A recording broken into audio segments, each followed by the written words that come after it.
Today's podcast is brought to you by Audible. Get a free audiobook download and 30-day free trial at www.audibletrial.com/AHTT. Over 180,000 titles to choose from for your iPhone, Android, Kindle, or MP3 player.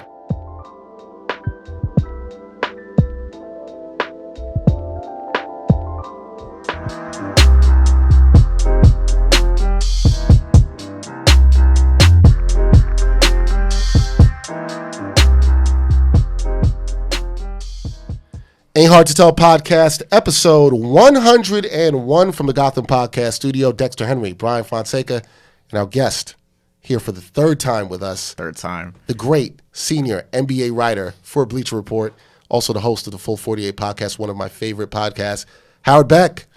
Gentlemen, how are you? Thank you for that very kind introduction. I think you're the first guest to be in all three of our studios that we've had. Also, in all three different locations. I think that's true. It changes every time. I think that's true. What do I get for like the third? What is like? Do I get like a little plaque or something? Is like a little, like maybe little stickers or something? We got to give you something. We should. You know what? We got to keep tracking because you track your guests, and I started doing that. Yeah. Who was on the other day? Was it Rick Bucher? I had Bucher on. Bucher accused me of having him on only because I couldn't get Zach Lowe. So I had to actually like break out my running list to tell him like, no, dude, you are among the all-time leaders in appearances. And then he moved to number one, right, with that appearance. No, I think he's still like slightly behind. I think he's one behind Jonathan Wasserman, our draft guru. And Michael Lee was there too. Michael Lee's up near the top. Zach, Rick. I can't think of who else. I just had Jamal Crawford on, the one that's just recently posted. I think that was Jamal's third time on. Oh, that's right, because I've heard him on before. Okay, yes. He's always great. I love Jamal. He's always great on there. So you're right, you can check Howard out there, Full 48 podcast. Howard, you are a senior NBA writer. We talked about this the last time you were up here. And a question occurred to me for a while. I said, I'm going to ask Howard about this. How many years of experience do you think it takes for you to actually earn the title of senior NBA writer?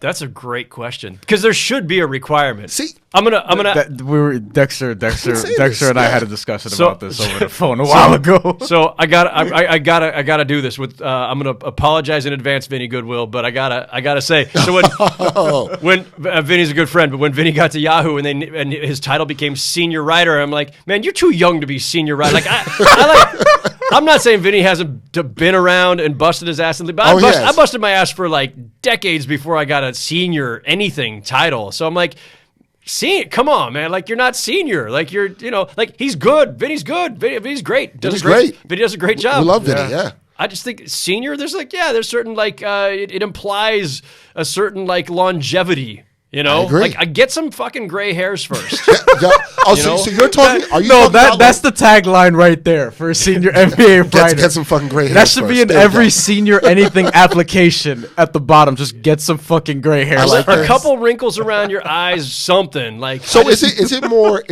age or is it more time in the game? 15 years, covering 20 years. My guess would be if you went to all of the media outlets that use senior NBA, senior White House, senior whatever. Right. There's probably no standard definition for any of them. Right. I think especially it's just kind senior of White House. Yeah. I think like. Look, the New York Times is more regimented, right? I worked there for many years, right. and there was no senior titles within sports, but there is. I don't know actually if they even use senior White House correspondent at the Times, but like CNN, I think does that, right? That's a very TV thing to do. It is. But my guess is that means that of all of the 17 Washington correspondents or whatever working for that network, you are maybe the top of that heap. Maybe you're the one everybody has to defer to. Maybe you get the best stories. I don't know. So senior means there's some combination of longevity. You had the juice, the leverage to ask for it in your contract negotiations. Maybe I don't know. I would think so. I think now it's just kind of randomly thrown around, and I don't like that. That's the reason I brought it up. I haven't liked that. I'm not going to mention the person, but we saw somebody who it wasn't one. It wasn't one. It was more than one. Not Vinny Goodwill. No, not Vinny Goodwill. Because Vinny Goodwill at least has, like you said, he's busted his ass. He's worked in this league a long time. Yeah, he's been doing this for a long time. We've seen some people just get into the game, Howard, and they have the title senior. And I was like, that's a disrespect to my man Beck or even Vinny Goodwill. That's not cool. Like, you can't just come in the game and get senior. No, not 5 minutes after you started your NBA beat writing career. I'm with you. So I said we have to ask somebody who actually has the title Yeah. How do you feel about that? Yeah, I think it probably like it does imply a certain amount of like level of either prestige within the organization or whatever. So like I think you could get it just based on being great at your job, I suppose. I kind of tend to think, nah, it's got to be earned, and it's got to be earned through like years of 4 games and 5 nights and a lot of crazy ass flights and hotel nights and time away from your family and getting the shit kicked out of you by the season schedule. Like after you've done that for a bunch of years and it's worn your ass out, then you can become senior. Agreed. These people we're talking about, they have not done that. We'll tell you off air. We'll tell you. We'll tell you offline about that. All right, let's get into some NBA talk. One of the things that dominated recently in the cycle was the proposed changes to the season that could be coming up that will be eventually voted upon at the NBA Board of Governors. So you had the in-season tournament, you had the play-in tournament, and what was the other major thing? Am I forgetting? Reseeding. Reseeding. At the conference finals stage. Yeah. Out of those 3. Did you like them all? Do you think they're likely to happen? What do you think? If I'm going to rank them in terms of how much they're appealing to me personally, a senior writer, I love the play-in tournament. I think there's very little downside to it, and I think there's great upside. I think the reseeding, I'm a little bit like I have mixed feelings about the reseeding, but I'm okay with it. I'm going to put the midseason tournament last. Like it's got the most caveats, the most question marks, just and also the least clear value, yes. Right? I know I can tell you exactly what the value is to having a play-in tournament. I can define for you what the perceived value is to reseeding the conference finals so that you have 1 versus 4, 2 versus 3, irrespective of conference, and now you might get presumably the 2 best regular season teams in the NBA Finals, and it might be the Rockets versus Warriors a couple years ago instead of Warriors Cavs or whatever. People can debate whether that's a good thing or not, but we know what the perceived value of that is. I do not know what the value of the midseason tournament is yet because it's just such a foreign concept, and we're trying to take some part of the season that has always just been 1 of 82, 5 of 82, however many games. Right. And now it's going to have something special attached to it. This 2 weeks of games is different than all the other weeks of regular season games. How do you make fans care about that or believe that? How do you make the players and the teams buy in and believe that? I don't know, and the league doesn't know either. They're still trying to figure this out. Like, is it are they incentivizing players through just money? Are they incentivizing teams through, as has been reported and rumored, an additional draft pick? Could you go the way that like Bill Simmons had, and I mentioned this on my most recent podcast, Bill Simmons has a great idea for this where it's kind of like hockey standings where you're earning points through wins, and so it's not just the wins and losses, it's the points you have accrued. So his thing was during the midseason tournament, the first round win is worth a point in the standings, and a second round win might still be worth, I think, just a point. But if you get to like the semis, maybe it's 2 points, and then if you're in the finals, it's 4 points maybe for the winner and 3 for the loser. I don't know, something like that. But Bill's idea, and I'm probably butchering it. Apologies, Bill.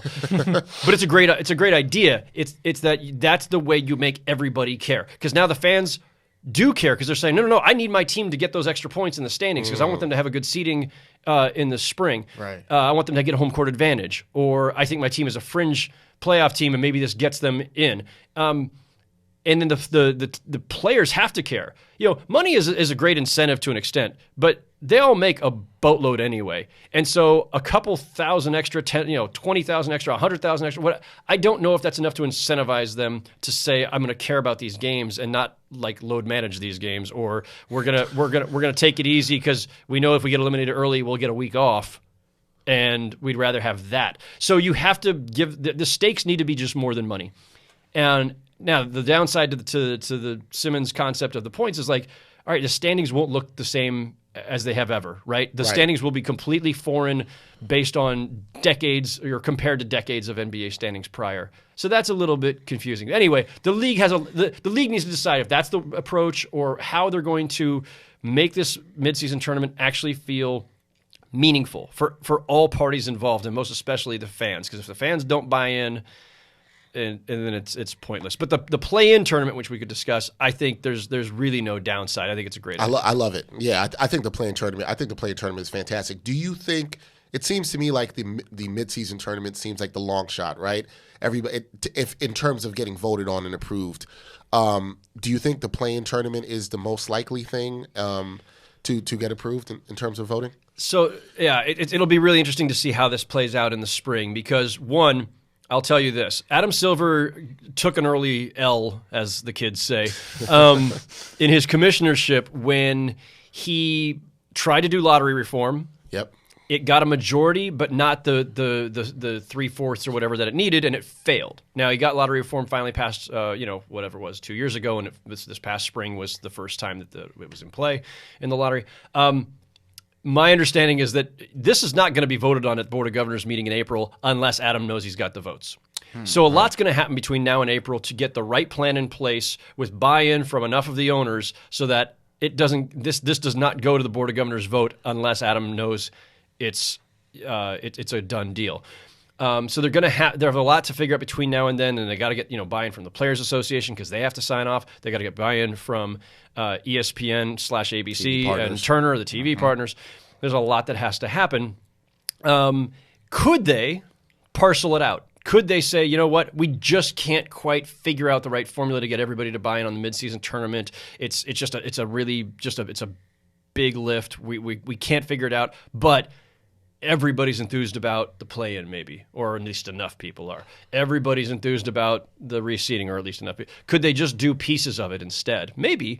Right now it's being presented to the extent it's being, like, obviously the league hasn't said anything officially about this. It's all just, reported on sources. But the league is pushing it out there as a package deal. I will be curious to see if there are too many hitches with one element, most likely the midseason tournament, whether they would go ahead and say, all right, that's fine. We still think there's great value in these other changes that we want to make. Let's just go with those and see and get those approved. Yeah, that's what I'm intrigued to see. And reseeding, you said that you're not so on board with it at this point yet, because that surprised me a little bit, just because I think that's what people generally want the most, right? Were you a 1-16 guy? I have mixed feelings on that one too. Yeah, I thought so. I thought your feelings were mixed. Is it mostly the travel?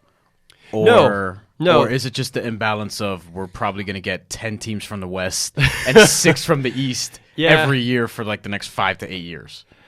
The 1-16 thing, look, the league will tell you that it's a huge travel problem, which I kind of, I'm still skeptical of. They tell me I'm wrong.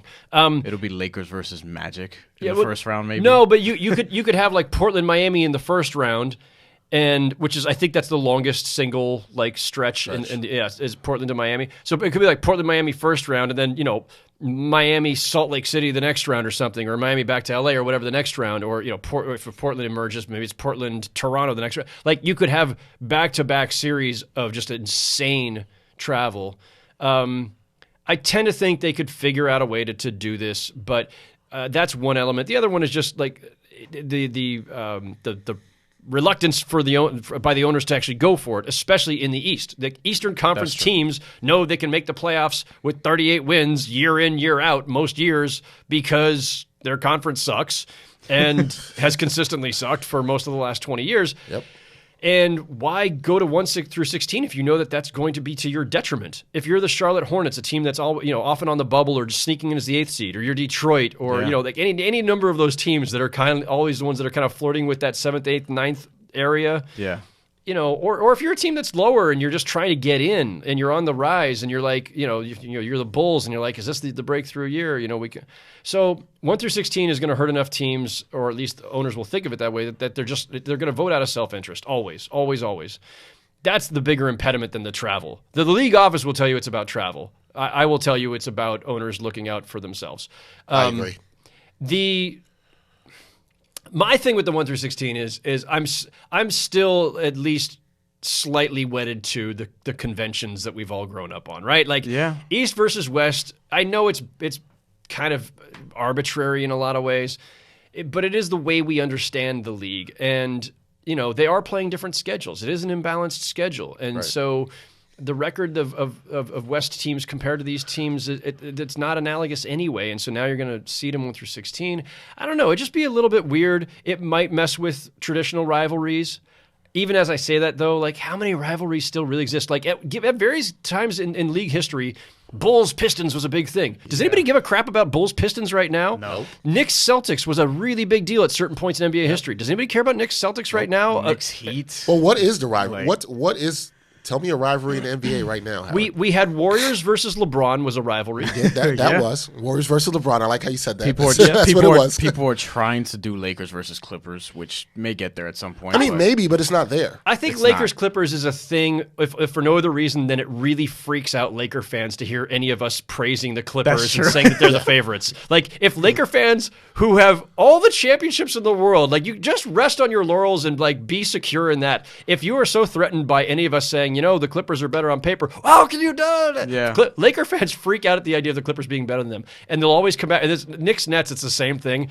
The longer standing teams with the richer history in their markets, it's the same thing. Even if the other team is better, it's like, well, we have more fans. Well, yeah. we get better ratings. Our attendance is better. More people wear our jersey. Sounds like a lot of Knicks fans I know. And look, all those things are true. Yeah, they're true. But it's not the point, folks. Yeah. The You're point not is, better right now. Right. Eventually, this goes back to basketball. And if the Clippers had like a 5-6 year run there with Lob City where they were just like miles better than the Lakers, who were just like flailing around for a while. Yeah. Credit to the Lakers, they're back. I think the Clippers are a little bit better. I think we'll all find out in the spring. I hope those two teams end up playing each other, and it's going to be awesome. Hopefully it's at the conference finals stage if the bracket lines up correctly. But in the meantime, the Clippers are legit. And the very fact that that Laker fans, who do outnumber Clipper fans by a large margin, the fact that it freaks them out and that they have to feel defensive about it says that there's at least some like germ of a rivalry there. That's fair. I do hope we get some more rivalries, though. I do. Like, I do miss like Knicks versus Pacers when I was younger, which, they did have that one playoff series when Melo played against Paul George in 12-13 or whatever that was. But that was one. The Heat and the Spurs was, I guess, a little bit of a rivalry those couple of years they were going back and forth in the finals. When LeBron was pissed that Kawhi Leonard got subbed in that one time. Yeah. But it said, there's really, the rivalries just aren't the same as we saw. It makes it sound older, but back in the day. Yeah, and so to that point, if there are no real consistent, enduring rivalries between teams and cities, maybe it doesn't matter that we scrap conferences and go to 1 through 16.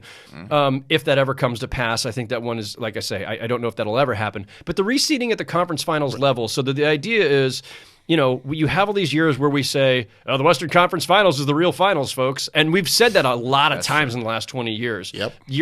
Lakers Kings, Lakers Spurs. There's been a lot of those over the years. Warriors Rockets. Yeah. And Warriors Thunder. And then you go to the finals stage and the Western Conference team rolls. Sweeps or 5-game series. We've seen it, with Warriors Cavs. We saw it with Lakers Nets back in the day. And so rather than have all of us obnoxious media people saying, well, the Western Conference Finals was the real finals, the league's answer to that would be, all right, well, let's reseed at the conference finals stage. So those final 4 teams, it's going to be 1 versus 4 based on regular season record and 2 versus 3. And I did this. I actually mapped it out. I think it's in my bag. If you want, I could pull out the thing I did with the last 5-6 years just to see how often we'd still have the same conference finals. And it ended up different, I think, 4 out of the last 5 years. So you would have ended up with the Rockets and Warriors in different brackets at the conference finals stage. And they might have lined up and we would have had Warriors Rockets in the finals. And okay, it accomplishes the goal, right? If they're as good as their regular season record suggests, then maybe we should have Warriors Rockets as the finals. We should have the 2 best teams, regardless of conference. Okay, that's an easy thing to say. It's an easy principle to stand on. Sounds logical. If it actually comes to pass, are we all going to be sitting there at the finals going, this is weird? That there's 2 Western Conference or 2 Eastern Conference teams. Yeah, that's what I'm thinking of it but too. Again, but it's because of what we all grew up on, right? Well, we're programmed to kind of think this way. The other thing is, of course, I think LeBron going to 8 straight finals is one of like the great modern feats. And now people have tried to denigrate it by saying, well, he was in a weaker conference, which, all right, is kind of true, but still, you still have to get there. It's still not that easy. And some of those teams he dragged there, like, it was amazing, right? Yes. He wouldn't have had 8 straight. Now, like if we're going to go back and I'm going to do the thing where I just did it out on paper to see how the semifinals would line up, it wouldn't have been 8 in a row. And we would have been robbed of some really, like, even when the Cavs got rolled, LeBron versus the Warriors was still like a really cool thing to watch. The greatest player of his generation versus one of the greatest teams we've seen assembled. Yeah. That was pretty fucking cool. And to not have that and instead have Rockets Warriors, I don't know. Yeah, you're questioning, we might want this, but do we really want this? We might get it, and then we might be like, no, I don't know. I mean, but there are a lot of things generally just societally that we grew up on that's just different now. Like, there are just a lot of things that we just accept now that we probably wouldn't have accepted and maybe before. We will. So maybe this goes into that category as well if it were to happen. Yeah, it's like I say, it's once it becomes the norm, maybe we'll just we'll snap into it and it'll feel normal. But for the moment, I'm like on that one. That's why I've just got a little bit mixed feelings. Like, I'm not sure I want to ditch that entirely. I agree. Look, it's just like with replay. We can all agree that the goal of trying to get everything exactly correct and not have mistakes affect the outcome of games seems like a good idea. Then we sit there and watch the games and go, for fuck's sake, can we just get on with the damn game every day? Like, and the coach, can we go for the record? Can we say the coach's challenge sucks? It sucks. I hate it. We hate it. The coaches hate it. I hope it dies a quick death. Me too. And even as somebody who's been in favor of transparency and in favor of all the accountability measures that the league has instituted under Adam Silver and the expansion of replay, I think they need to reassess the whole replay thing. Like, I'm not saying ditch it, but there are too many triggers now for too many situations. There's always going to be human error. You can't fix all of it. There is no perfection. It's fine to strive to get it right as often as possible. Yes. We got to find a better balance between goal 1, be right as often as possible, and goal 2, have a game that flows and is done in 2 hours. Agreed. Yes. Don't like that it kills the flow of the game. That bothers me. Human error is part of the game. Yeah, and I think we have to be accepting. And today you'll say human error is part of the game, and tomorrow if your team gets jobbed, you'll be like, I can't believe it. But that's fine. This is why I don't have a team, right? So I'm good. Yeah, right. And you can live with that. All right, Howard. Want to move on to this? What do you think are the most overreported stories of the season and most underreported stories of this NBA season? What are people focusing way too much attention on, or what are people not paying attention to? I put this in the rundown just for you. This is the one where I was like, I'm curious to see what you would say. Is it Kyrie? Is Kyrie the most overreported thing this year? I do think that we are. I think that's a good place to start. We are hyper focused on Kyrie and his mood and his personality and his Kyrie-ness. Kyrie-ness. He's a unique individual. Yes. And whether we overanalyze or we overinterpret sometimes. So Celtics underachieved last year. Now they're great. It's because Kyrie's gone. Nets were struggling out of the gate. Now they're doing well, and he's been hurt, and it's because Kyrie's not playing. Like elements of truth in both of those statements, right? Like I would not dismiss that that would be intellectually dishonest or to say, but chemistry is a funky thing, and it's really hard to know for sure. Like you can't say for certain on any of these things. It's that mysterious of a thing, like how teams operate with each other, personalities click or don't click. And the Celtics had like at least 5 different factors going into them underachieving last year, right? Everything from young guys trying to do too much to and contract situations like say with Terry Rozier, Gordon Hayward not being Gordon Hayward, them force feeding Gordon Hayward into the line, all this, like every single part of that. Them having maybe just too many good players, as Danny Ainge himself said to Rachel Nichols recently. I believe that was the case. I believe that Brad Stevens didn't do a very good job of managing all of that. Agreed. Right. So there were like a bunch of factors for them. With the Nets, like, yeah, they struggled out of the gate, but like they changed out significant pieces of their lineup. Their best player isn't playing for the entire season. Their second best player, or third best player, technically, Karis LeVert, has not been playing. But they also were trying to incorporate a high usage guy in Kyrie, who's same position but different than D'Angelo Russell. Like there was going to be an adjustment period regardless. So let's not over ascribe the outcomes to the obvious. Well, it must be Kyrie. Everything must be Kyrie. Presence of Kyrie means you lose. Absence of Kyrie means you win. Like, come on, like let's get ridiculous. Like the Cavs had very good years with LeBron and Kyrie together. Yeah. You can say it's all because of LeBron, but you know what? He needed Kyrie for a lot of that, including one fairly significant shot in NBA history. That's right. So it's no, I know why you looked at me. I know exactly why you looked at me. Let me fill you in on this, Howard. He is. This is an ongoing thing on the podcast, right? He is a. Hold on. Let me let you tell her. No, because you're going to misrepresent me. I don't want to. As you often do. I don't want to, and I want Howard to have the facts. I want him to get the full story.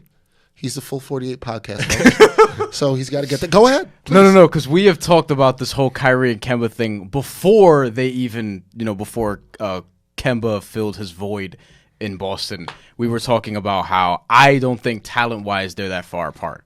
That's what I've always said is that and I think generally when it comes to what? Why are you looking at me? I'm just smiling. I think generally when it comes to NBA players and professional athletes, I don't think, especially in the NBA, the skill sets from person X to person Y is so far apart because we avoid looking at situations, right? Mm-hmm. So I do think that Kyrie Irving, having been in Cleveland, while it obviously did help them win a championship, I do think that other point guards we kind of overlook, like Kemba Walker, he was in Charlotte.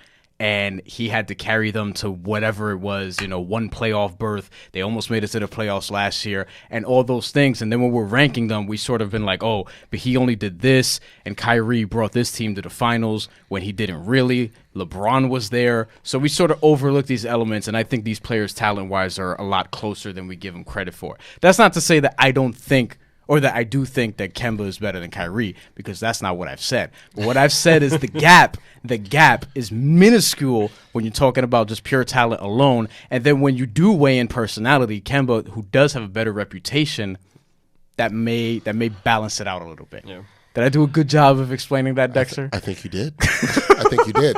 Howard, I don't know how you feel about that. But like if you're doing it in NBA 2K, right? If one person Howard, I'm sure, does not play. But you'll understand. But you'll understand it in this way. If one person's overall rating, let's say Kyrie's a 90, is Kemba Walker really an 85? Like, is he really an 80? Like, is it really that far apart? No, I would say he's like an 89, maybe even a 90, maybe 80. Oh, do you think it's that close? There's so much. The NBA context matters so much more than other sports, right? Like your surroundings, the players that are around you, like have such a huge influence on your performance and your efficiency. And so it is sometimes hard to make straight up comparisons. And look. That doesn't stop people from doing it, by the way. No, of course. Kyrie, for all of his talent, couldn't get anywhere with the Cavs before LeBron returned, right? And, Kemba couldn't get anywhere on his own in Charlotte. So that's analogous, right? Yeah. Really talented guys couldn't lead their teams anywhere. Yeah. Fair point. One had Jeremy Lamb as the second best player.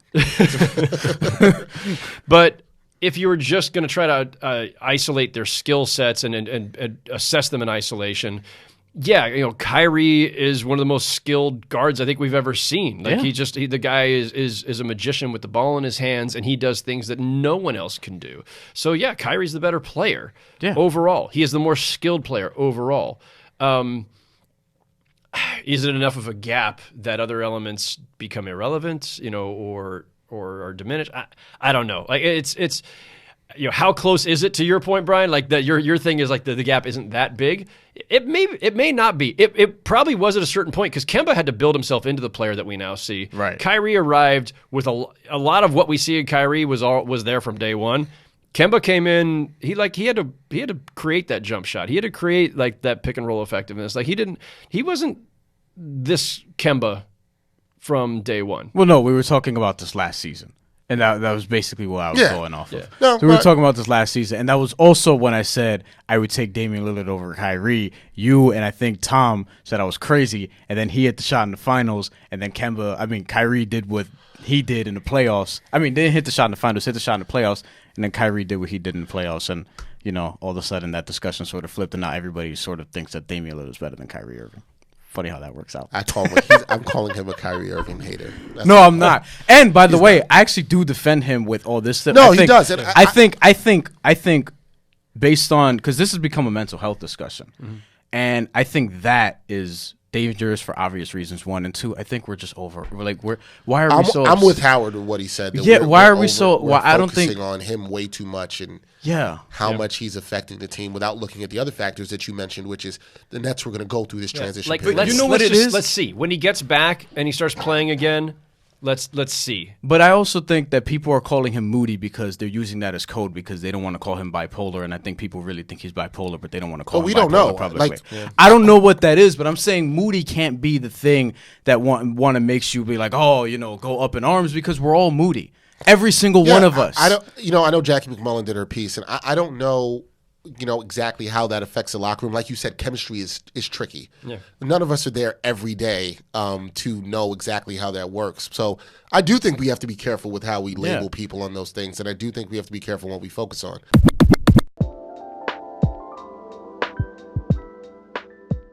We like to hook our listeners up from time to time, and we have a hookup for you today. So for the listeners of the Ain't Hard to Tell podcast, Audible is offering a free audiobook download with a free 30-day trial to give you the opportunity to check out their service. You can check out one of my favorite sports books, $40 Million Slaves, The Rise, Fall, and Redemption of the Black Athlete by William C. Rhoden. That's available on audible.com with hundreds of thousands of other books that you can listen to today. To download your free audiobook today, go to audibletrial.com/AHTT. Again, that's audibletrial.com/AHTT for your free audiobook.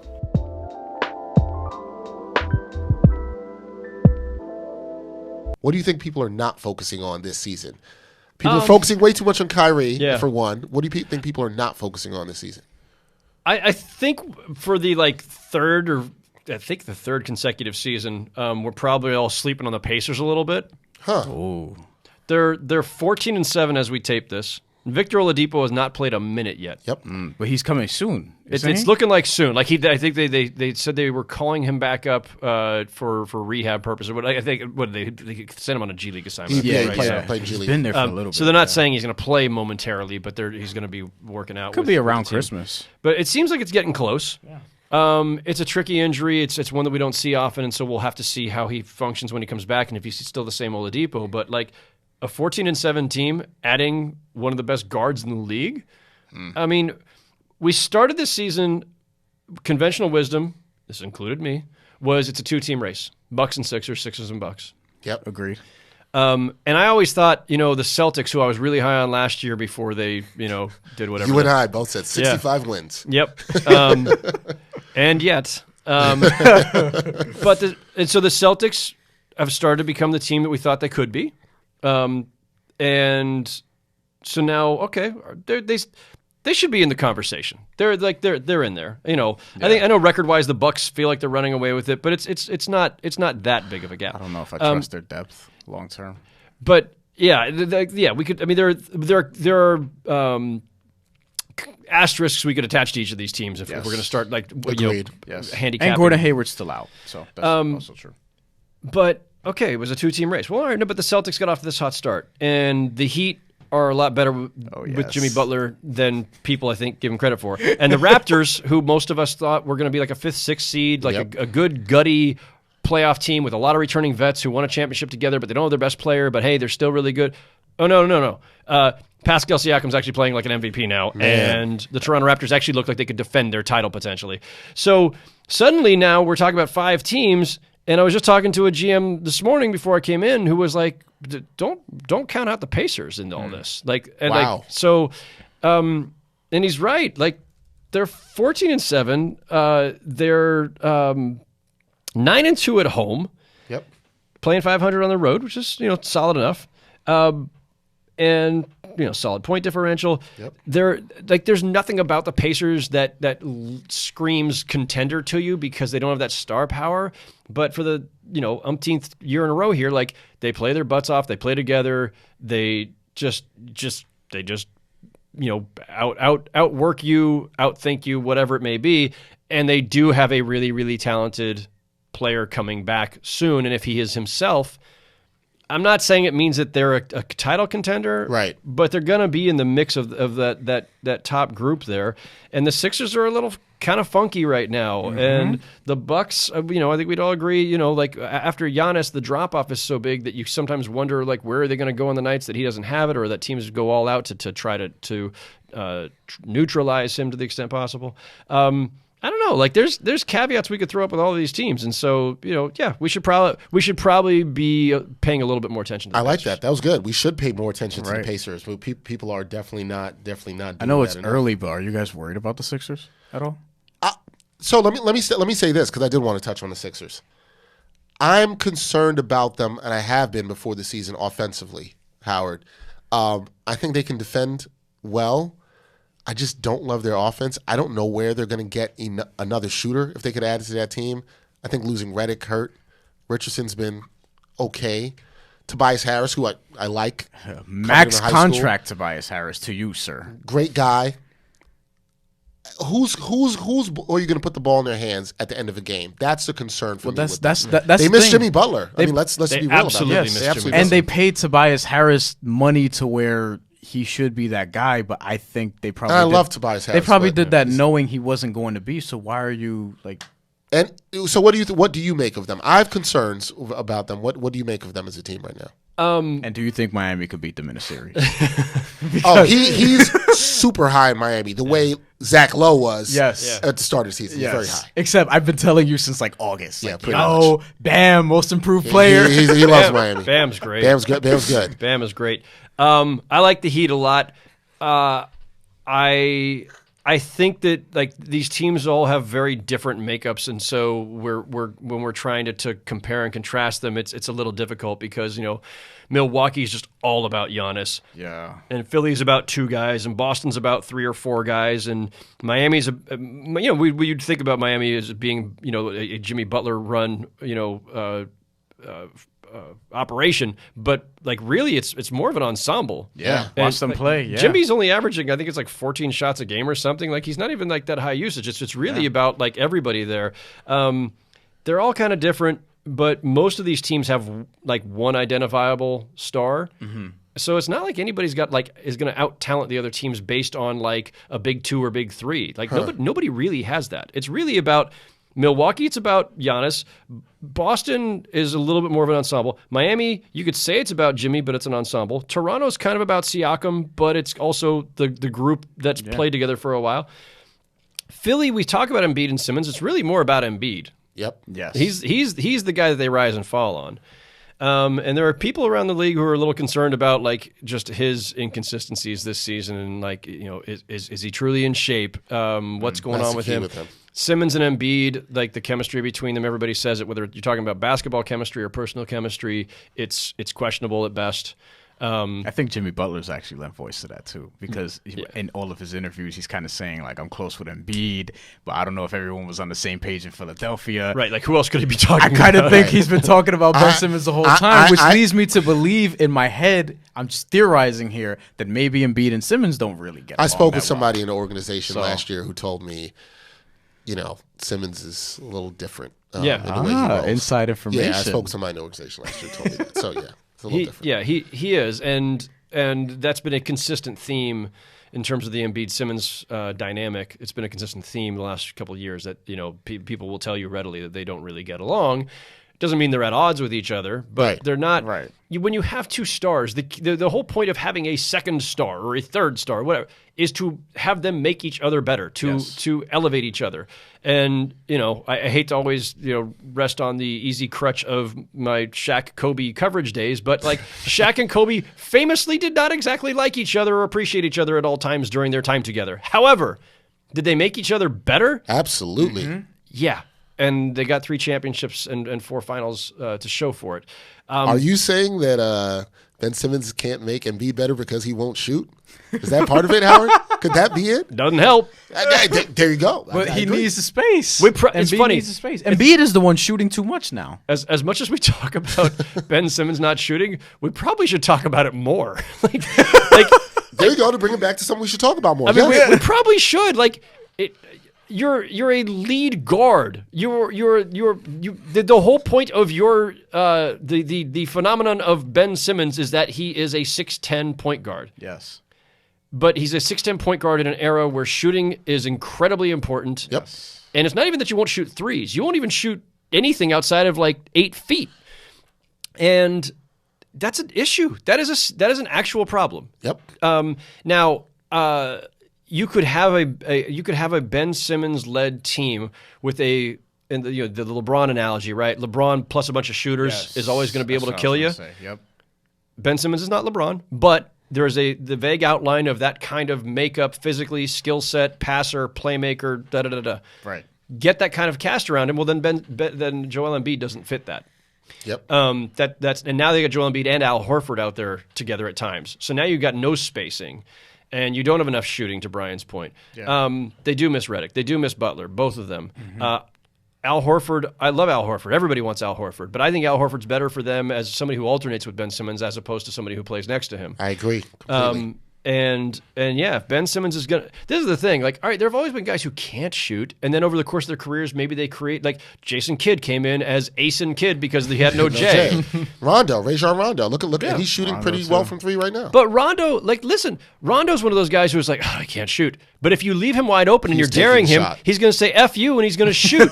And sometimes he's going to make it. And he'll always say F you. And he probably will say F you. But I hear the tone in your voice Simmons there. is That's what bothers me. Yeah, Ben Simmons he just won't refuses. do it. He won't shoot. And he's not held accountable for it. Like he's not any other. This is all right. So slight tangent here. I'm going to do the. Oh yes. Sorry, he loves tangents. Yes. I'm going to once again be old man shaking fist. Old man shaking fist sitting on the lawn. Yes, I like these tangents. There was a time in the NBA when, like, if you had that, like, glaring of a flaw in your game, not only would we all talk about it, people would be asked about it every day. The coach would be asked about it every day. And again, if Phil Jackson had Ben Simmons, Phil would be saying, yep, Ben's got to shoot. He would be saying it to Ben. He'd be saying it to us in the media. He'd be like going on, like he'd probably be poking fun at him. He'd probably be splicing in game film of like people refusing to fire all kinds of things like guns and grenades and whatever, like have it blow up in their face. I don't know. Phil would be tweaking him over it. And, you know, there was a time in this league when the coaches were very outspoken and had no problem. But the players have so much power now, and they've earned it. They deserve it. I'm not saying otherwise. Oh yeah, you've been a champion for that. So yeah, absolutely. But coaches are very passive these days. Like they're much more like vanilla personalities. Like, and especially when it comes to like calling out either their players or stirring it up in the media with opponents or whatever else. You don't have the Phil Jackson, Jeff Van Gundy taking shots at each other. Or Phil Jackson, Rick Adelman.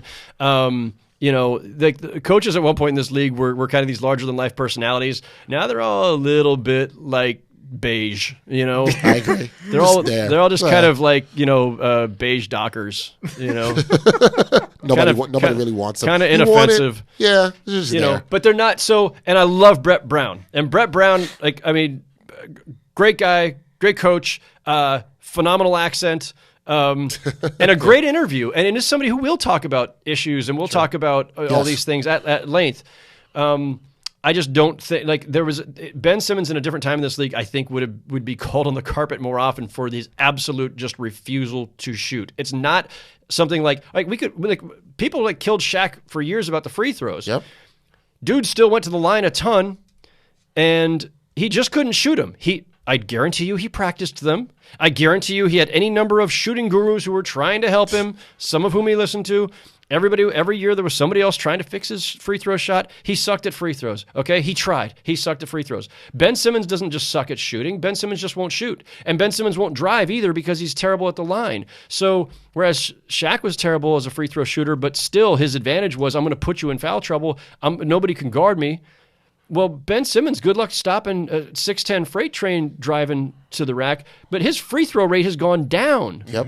His overall shooting. He's only shooting 10 times a game this year. Because he doesn't want to get fouled, and he doesn't want to be at the line. And we should probably, as much as like we love these guys, he should be criticized more than he probably is. This is why I agreed with Zach Lowe when he said on his podcast, it might have been when you both were there, where he was talking about how he's probably never been more nervous about picking a team to go to the finals than Philadelphia. Yeah, they've just got some obvious flaws. I'm in the same boat because of everything you just outlined, Howard. These guys, Ben Simmons, Joel Embiid, just aren't a fit for one another. They're just not. Yeah, I wonder how long it will go. Like, it'll be really interesting to, like, if we could fast forward 5 years from now and to know where that goes. Because if I had to guess, this is not a partnership that's going to last 10 years. You know, I don't think so either. Yeah, I don't know how it's going to end, but it's probably going to end at some point. One or the other is going to ask out or walk away.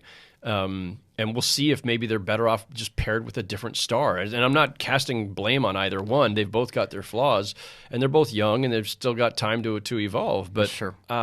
It doesn't feel like when you see two superstars, two top 15 type players together, it's supposed to be more potent than this. Yeah. It's supposed to look like what LeBron and AD look like. I know it's an unfair comparison, right, but it's supposed to look like what Kawhi and Paul George are starting to look like. It's supposed to look like what Steph and Clay together was, or Russ and KD was, or it's why I was skeptical about like with Russ and Harden, as great as they are. Like, did it really move? Did it really move the ball forward? Like, I don't think it has. Harden's at another level. Russ is just kind of along for the ride at this point. Well, with them, the real test with them is May.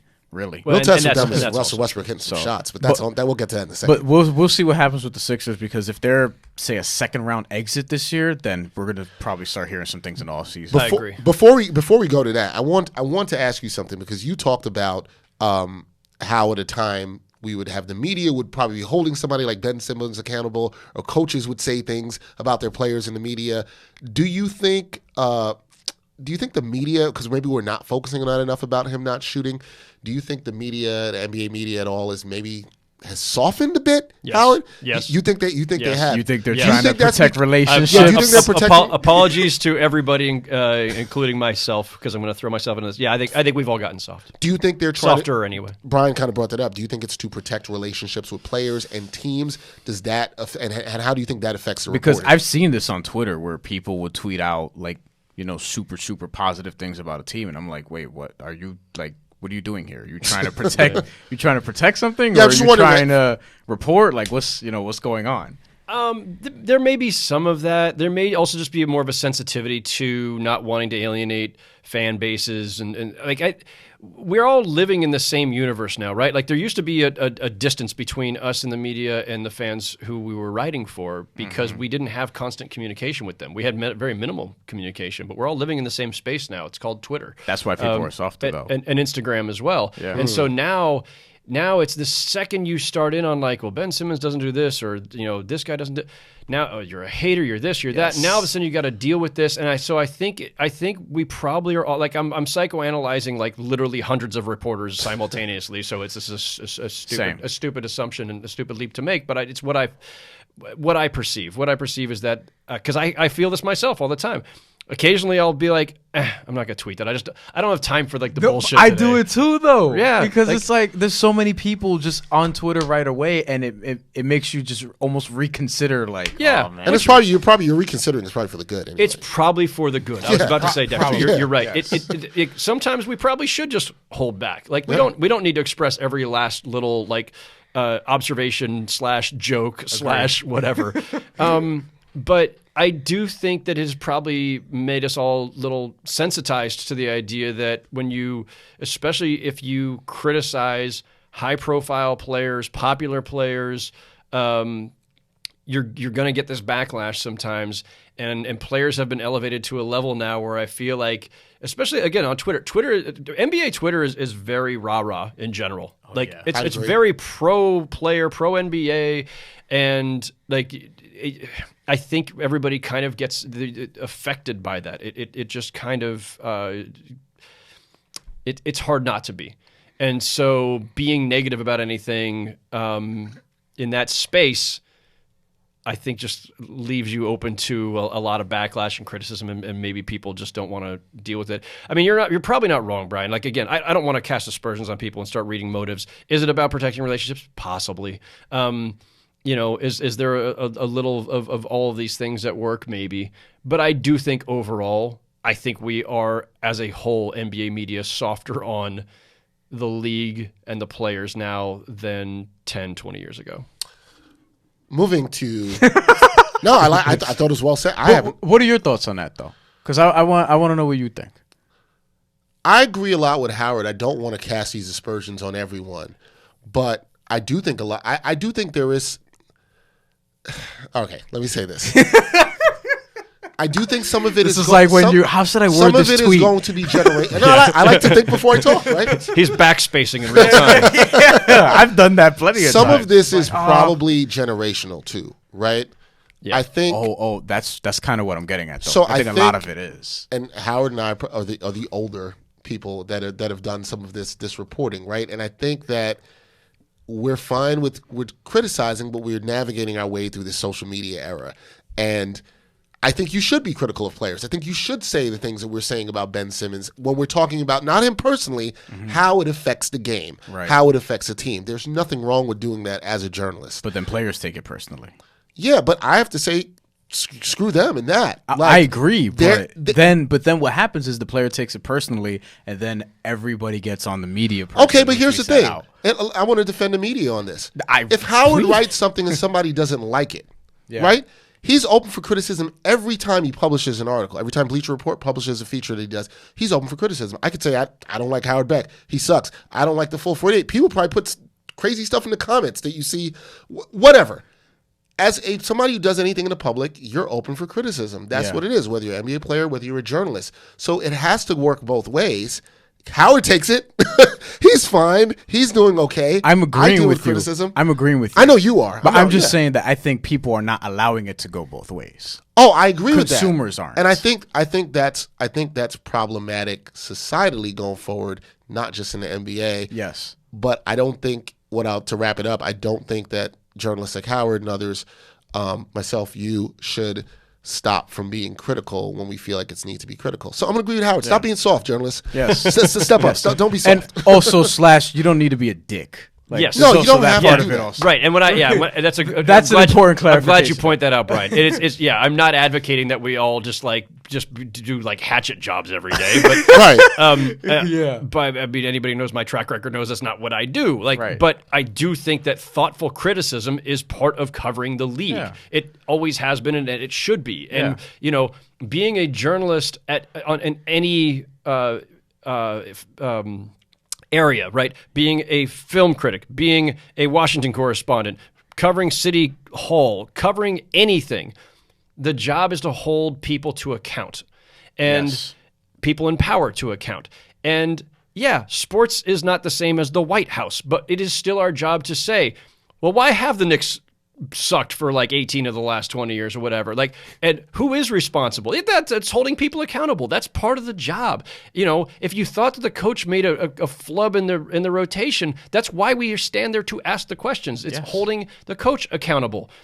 Is it because he's accountable to us? No, he's accountable to all the fans that we're writing for the general public, for the people who are paying money to watch these games or to attend the games, to buy the jerseys. The job of being a journalist is to hold people to account. So sometimes that's by the questions we ask. Sometimes it's by the analyses that we write and the criticism that we weigh in with. And I do think that a lot of that has faded a little bit in favor of a softer brand of coverage, or sometimes just more, basketball analytical coverage. I don't mean just analytics like the numbers. I mean analyzing the X's and O's and the whatever. Mm-hmm. There's a lot of content that is just so much more fundamentally about the game itself, not necessarily about okay, what did a team do right or wrong? And it's all out there. I'm not saying there's none of that, but on a day-to-day basis, yes, I think some of that has gotten a little bit softer. And see, that is the great analysis you can get from somebody who is a true senior NBA writer, to bring it back.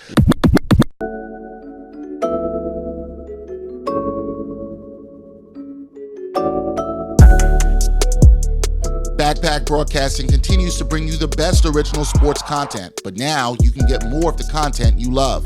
For as little as $3 a month, you can get access to bonus content, including behind-the-scenes footage and interviews from the Sports Walk, Sideline Stories, or the Ain't Hard to Tell podcast. All this exclusive content comes via Patreon. There are tiered levels of patronage, and each Backpack Broadcasting patron receives exclusive perks. Your support helps Backpack Broadcasting create more of the original content that you love. Visit Backpack Broadcasting's Patreon page and become a patron today.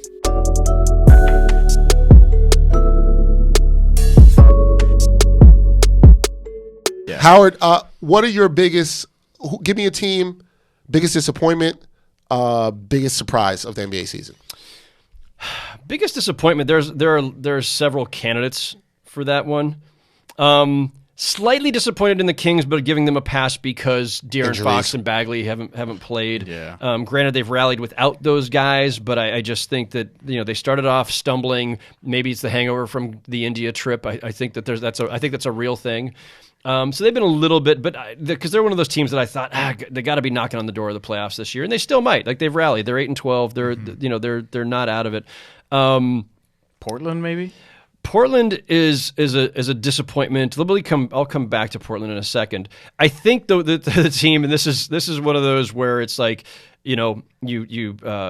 just like Dexter and I talked ourselves into the idea that Boston was a 65-win team last season. Now it's like personal offense. Like, damn you how could you make me feel this wrong?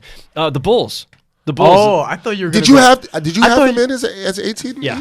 I thought you were going to go with the Pelicans. I thought you were going to go Golden State. No. But they okay. So the injured, Bulls. Tell us why they're so disappointing. Because I liked the young core. I liked what we'd seen so far from Lauri Markkanen. We liked what we saw from Wendell Carter Jr. before he got hurt. Yes. Zach LaVine. Okay, great. He has his flaws, but a talented player who can impact the game in a lot of ways. And then they add Satoransky, who I thought was very undervalued in Washington, and I thought was a really nice pickup for them. They pick up Thaddeus Young, and so I liked the combination of youth and veterans, the additions that they made, the natural progression that you expect from their young guys, chiefly Markkanen and Carter. I just thought that there was a lot of good pieces there, and I thought this is the year that in a still kind of weaker Eastern Conference, weaker at the bottom half of the playoff bracket, right? Like I know it's very strong at the top right now, as we covered earlier, but that 7th, 8th, 9th area is like very murky. And I thought the Bulls could make a run, and they are, as we speak, 2.5 games out. 2.5 games out, so they still have a shot. But they're still there. They're 8-14. Like, so they're my biggest. And they've had some bad losses too. I didn't. Yeah, they've had some bad losses. And Markkanen has not played well. Well, yeah, I didn't see it with the Bulls going into the season. I didn't think that they were going to be like a playoff team necessarily. So they're around where I expected. Yeah. I'm trying to figure out my most disappointing team in the East. I'll tell you what, I didn't think the Raptors were going to be this good this year. Because I didn't think Pascal was going to make this jump again. I think I'd probably say Orlando. There's an argument to be made for them. Well, you know what? Orlando, Detroit, I expected more out of Detroit. Maybe. I don't know how much more I expected. I don't know why I expected more out of Detroit. And then in the West is Portland, but they seem to be getting it back a little bit now. We'll get to Portland in a second. Yeah. Most surprising team. I mean, it's been Phoenix. They've started to come back to earth a little bit. Still 8th place as we speak, 10 and 11.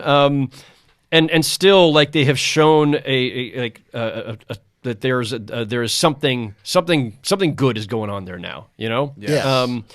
And I didn't see it coming. I thought they'd be better than last season, but it was a low bar. Yes.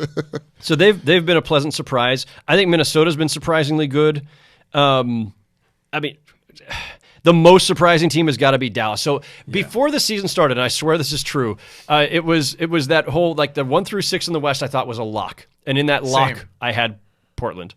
So, but I thought 7th and 8th were up for grabs, and I thought the teams that were going to possibly fall out. Oklahoma was already kind of a given, but the 7th and 8th teams in play to me were the Warriors and Spurs. And when it finally came down to it, it was like, the gun to your head: are they making it or not? It's really hard to root against or to pick against the Warriors. It's really hard to pick against the Spurs. Yep. But I said, gun to my head, I'm saying it's Mavericks and Pelicans. So now the Pelicans obviously have had all kinds of injury issues, not just Zion, but some other guys banged up, and they've underachieved a little bit. Whatever. I still like the Pelicans a lot. I still think there's great potential there. But I did think the Mavericks would be a playoff team, and I thought that this would be a breakthrough season for them. I did not see this strong of. I mean, again, as we're speaking, they're got the 4th best record in the West at 15-6. That's incredible, and we did, like the leap that Luka has made, even from his great Rookie of the Year. Is phenomenal. You look at their roster and you're going, how are they doing this? Yeah, how are they doing? Which makes you wonder how long it can last. But Rick Carlisle's a great coach and always gets the best out of everybody on his roster and just puts guys in a position to succeed. I think the Mavericks. If you're going to rank the biggest surprises, pleasant surprises, I think Dallas is first. Now, staying on the Mavericks real quick, That's how good team. do you? Yeah, I like Doncic. I was very high on him coming out. How good do you think they could be? Can they stay a top 4 team? Is this a team that can win a playoff series? I'm kind of like you, where I'm high on them, but I don't know if I trust the supporting parts. Right. Tim Hardaway Jr. is your third best player. He's inconsistent. Maxi Kleber's hitting shots. Dorian Finney-Smith. All these guys. Luka slowed down in the second half of last season as well. Could that happen again? What is this team, right? You've got them as a playoff team, Howard, but are they a top 4 seed? Can they do some damage in the playoffs? I've got to believe that by the end, because talent is so determinative in this league, that by the end, the mere fact that some of these other teams have better assemblages of talent, that Dallas will fall out. I still think Utah should be making a surge at some point. Mike Conley's going to get it together. My thing with the Jazz, and especially with Conley, is I always say this, especially with guards, there's no forewarning when the guy that was great for all these years suddenly just one day is ordinary. And I'm not saying that's happening to Conley right now. I'm just saying that he's got enough miles on him and is at the kind of age where you don't know which day he just kind of falls off the cliff. I hope that hasn't happened, but it bears watching because of the struggles that he's had. And Utah, while they're still fine, they're not the team that we all projected them to be as a top 4 in the West. I still think they can be that, though. The Lakers and Clippers are definite top 4, and it's, Nuggets, Rockets, Jazz jockeying, and then Dallas thrown in there as the surprise team that's trying to crash the party. I kind of feel like Dallas, again, it's not any disrespect to what Dallas has already done. It's just kind of this, I still don't quite know how they're doing it and whether I can rely on the supporting cast. Now, that said, they still have upside because Porzingis is not playing that well for them. Right. He's just starting to look a little bit better on the defensive end especially, but he's not even playing that well. He's making an impact in all kinds of other ways, but as a scorer, as a shooter, he's not – we're not seeing what we saw in New York. Now, dude was off for 20 months after an ACL. I don't think we should be saying this, judging it and saying this is the Porzingis that we'll see for the rest of his career. Even within the course of this season, he could make strides in getting his game back together. And so if Porzingis can do that along the way, well, hell, then it's a different ballgame. If he can play closer to the old All-Star level, now you're talking. But for the moment, I'm going to say that the Mavericks probably slip out of the top 4, and it's Houston or Utah in there instead. Portland, can they get back in this? And did you like the addition of Melo? Portland is a lesson, again, in that whole squishy chemistry discussion we always have. It's hard to define, it's hard to manufacture, and it can be underestimated or taken for granted. I think Portland took their chemistry for granted. We look at them and we say, well, it's the same team. It's Damian Lillard and CJ McCollum.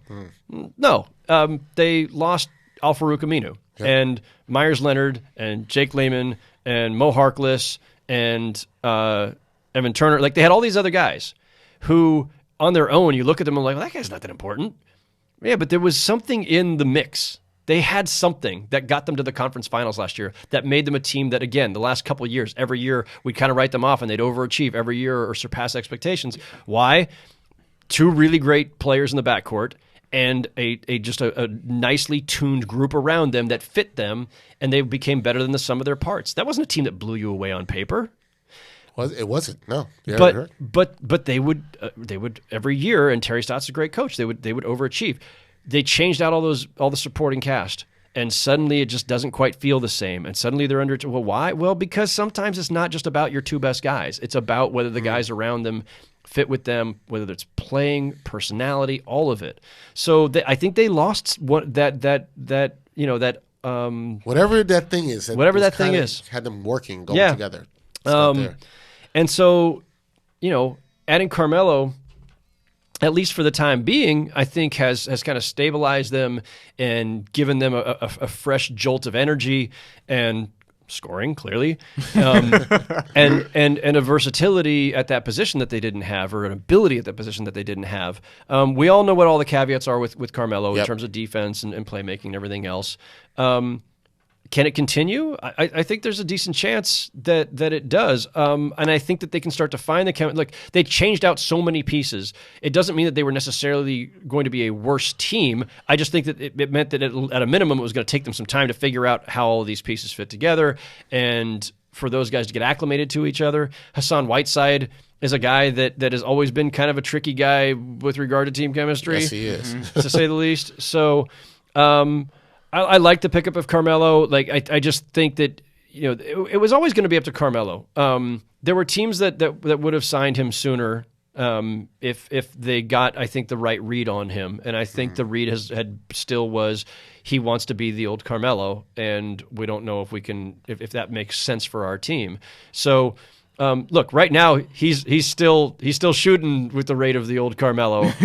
It'll be interesting to see as they move forward, how that all balances out and whether or not it tilts too far in his direction, because that team needs to be about CJ and Dame primarily. Should the Spurs blow it up?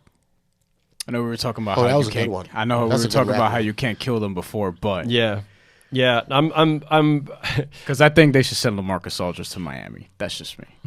That's an interesting trade partner. Yeah, you want everybody to go to Miami. That team is fun as hell to watch. They are fun. I fear fun LaMarcus would slow them down too much. I like that they're like a really great transition team. I think they need a 4 probably, because they have this Kelly Olynyk weird Myers Leonard thing going on there, and they have tradable contracts. So I was just, that'll be interesting. Is it going to be Love? Is it going to be Aldridge? Is it going to be someone lower tier like Marvin Williams? I don't know. So the caveat with the Spurs is, one, the Spurs never make in-season trades. Yep. Like, they've made like one in the last 20 years, I think. I think it was for Jackie Butler from the Knicks. Wow. Go look it up, kids. Wow. What was that trade for? I'm Googling this right now. Was it? I can't remember. Was it J.R. Reed? It was the Larry Brown year of the Knicks. No, so it's Larry Brown year of the Knicks. I don't know. Jackie Butler. Yeah, wow. I pulled that one out of my ass. Yeah. Is that the Jerome Thanks for taking me back to the great Jerome James era Knicks basketball. Apologies to Knicks fans for giving them PTSD. Oh, God. Wait, no, he signed as a free agent with the Spurs. No, but there was a trade. Oh, okay. There was an in-season trade. Traded with Luis Scola, who I think they just had his rights, to the Rockets for, I cannot pronounce his name, but I know who this is. Vasilis Spanoulis. I'm probably butchering that. And a 2009 second-round pick, which later became Nando DeColo. One of the great trades. Okay. Isn't he doing really well in All right, but the Spurs, we got to get Howard out of here, but the Spurs don't trade, but do you think they should blow it up? I think because it's an unwritten rule of the NBA that the Spurs are unkillable, and we should never, ever, ever, ever bet against them. That the Spurs will look at it as, and we should probably all look at it as, they're going to find a way to pull this thing back together. Something's they're gonna somehow turn it around. I think, if they were any other team, that would be a serious discussion right now for sure, and maybe it is for them too. Look, this is clearly not your team of the future. Right. The miles on LaMarcus Aldridge and DeMar DeRozan, plus just the built-in limitations of those guys as your 2 stars. This is not a team that's going to contend for a title. We shouldn't always just look through everything through the prism of you either have a potential title contender or not, and everything else should be blown up, because then everybody be blowing everything up all the time, and that'd be really cool because explosions are fun. But life is not a video game. That's right, Brian. Take notes of that. I wish it was. Man. I really wish it was. No, like we always, fans of media, we always want to blow a team up, right? Like, it's just so much fun to say, let's blow it up. Let's start playing with the trade machine. I've been playing with the trade machine all month. I've already sent Marcus Morris to Houston. Nice. What are the Knicks getting for him? Let me go look that up. Oh, God. Please don't take him down this rabbit hole. It was like a first-round pick and something else. That would be nice. I think the Spurs could still be very competitive. But, yeah, like DeMar DeRozan is a potential free agent. And it just there's a lot of signs that would point to, yes, they should just try to start retooling. And maybe they will. I would get the feeling that Pop would rather stand with the guys he's got and see how far he can push them. I'll be stunned if they make a move. Everybody's been asking me this. I was high on the Lakers coming into the season, so I'm actually not surprised at their start. If they played right now, who are you taking, Lakers or Clippers? I picked the Clippers as the team to come out of the West before the season.